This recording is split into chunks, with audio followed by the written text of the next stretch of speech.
in. Hi, how you doing? Oh, hi, Steve. I'm good. How are you? Good. I was wondering if you had a second to talk to everybody about the bell curve. This is for the class? Yeah. Yeah. Does that You work? want careful? No, your hands have been in there. Coronavirus. I don't have virus, but. All right, well, that'll be good.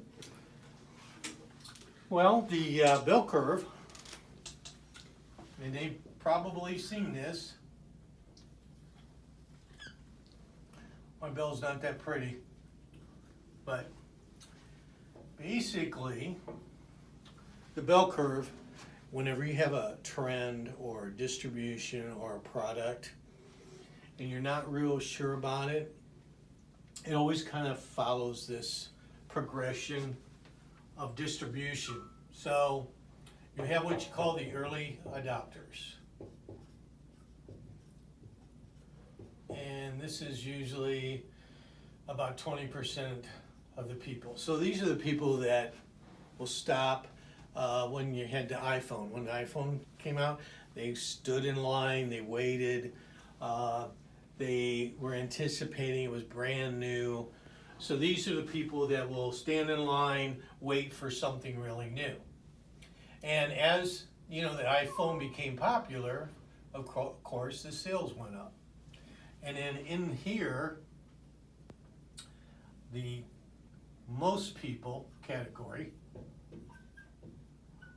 where the sales of the iPhone start climbing and creeping up because people were talking about it was being anticipated, there was new things coming out, there was advertisement, all those things. As more and more people talked about it, then it grew momentum. So your early adopters, about 20% of the population. You're going to have 40%. Well, that's not adding up. 40%. This should actually be 10%, and then 10% here.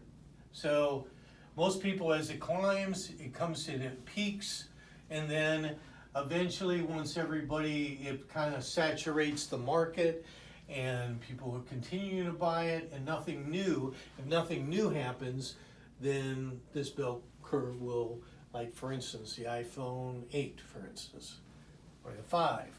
You know, it had a bell curve, and then it finally came down. And of course, then, you know, they started another bell curve because they went with the 10 and 11. And that's the reason why, you know, iPhones are always putting up maybe better pictures this time, or you can do some more movies, or you can do all kinds of things. But 40% of the people will start buying it. It'll go in thing, and then finally it'll come down to a place where this is where the bargains are made. If you want to, if you really want to, this is where you pay the most. So in the bargains, is that like our D inventory or our Delaware location? So that would be just like, you know, just like a Delaware location, our outlet. You know, that's the reason why they have the outlet. So when that tile, maybe when it first starts, you know, like Iquipe started, you know, people had to get used to it, they had to get introduced to it, they had to be put displays, you had to talk about, and then as the sales grow, it goes up here, and then eventually, and you know, Iquipe sales is probably right here. We're still, it's a very viable product. Eventually, though, when it saturates the market, and that style, or that color goes out of date, then it'll come to the bargain, and that's when, you know, nobody wants it except the bargain basement people.